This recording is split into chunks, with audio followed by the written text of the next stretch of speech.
Well, are we ever going to get that Spider-Man and Venom crossover we've wanted for all these years? Well, according to Tom Hardy, it came very close to happening. Let's take a couple minutes to talk about what the Venom star had to say about teaming up with Tom Holland's Spider-Man, what was going on behind the scenes, and what I think ultimately happened to the deal.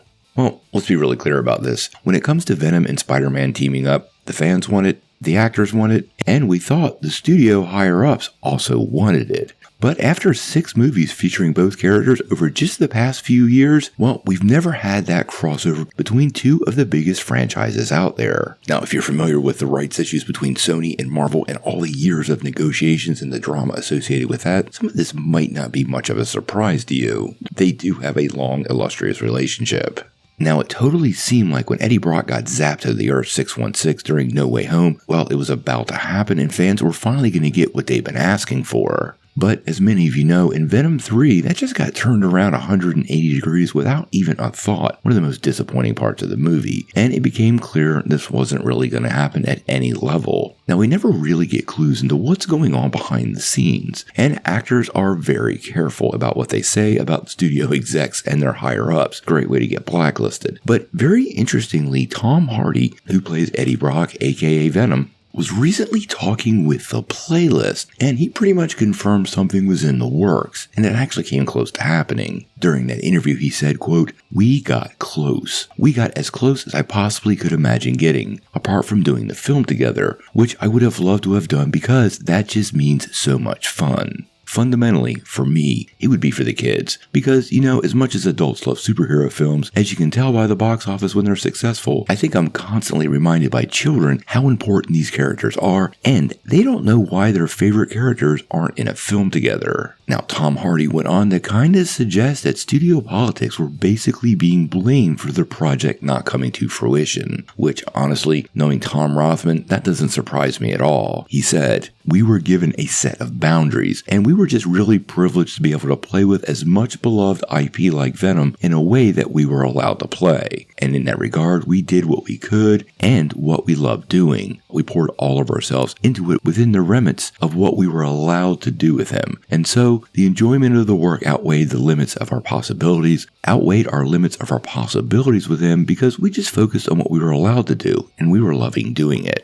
Now, that was quite the dance, I have to say, and bravo to Tom Hardy, but it's pretty clear to me the behind-the-scenes politics were at minimum frustrating. Hardy's usually not too mute, so this gives me some hope for the future. He is a guy to shoot straight, and he would probably tell us things a lot of actors might not reveal, but he did keep this respectful and kept saying how happy he was to do it. I actually believe at some point it seemed like Marvel and Sony were pretty close to being on the same page, and it seemed almost inevitable. But honestly, guys, I think the diminishing returns from Sony's side of the house might have ultimately been the problem. There's a lot of negotiations around money, and I could totally see Marvel Studios kind of moving the goalpost slightly as more and more Sony projects failed. Madam Web was a complete flop. The 3rd Venom movie did not do anywhere near as well as they hoped, and then came Kraven the Hunter, which was the final nail in the coffin. Now, this doesn't mean Eddie Brock's symbiote would not return down the line, and honestly, if I was picking a good place for him to fit in, it would be during Secret Wars. Now, if you placed him in Secret Wars, he could kind of team up with Spider-Man, but that would be somewhat of a backseat to that story. The more interesting thing would be, though, post-Secret Wars, it would allow Marvel and Sony to integrate these characters into the more mainstream MCU, and that is actually a report we keep getting over and over again, so it is something I would not put beyond the realms of possibilities. I think given the right opportunity, Tom Hardy is pretty clearly ready to come back and play Eddie Brock again. He did talk about how the final film was really the last dance for him, but even then he was leaving the door open for a potential crossover with Spider-Man, and now that that hasn't worked out, whoever's fault that may be, well, I'm pretty sure he still wants to do it for the children, and that alone is enough motivator to get him back in front of the camera. Not to mention, if the MCU wants him, they pay pretty good too. Now we're going to keep a close eye on this one. Honestly, guys, I would be shocked if we don't see Hardy return as Venom in the next couple of years, whether that's in a Spider-Man movie or not. He was Sony's most successful spin-off franchise and a character the general public loves. I think he works better in a grander Marvel universe, but he's still a lot of fun, so whatever they decide to do, I'm sure it'll have some level of success. But until we know more, what do you guys think?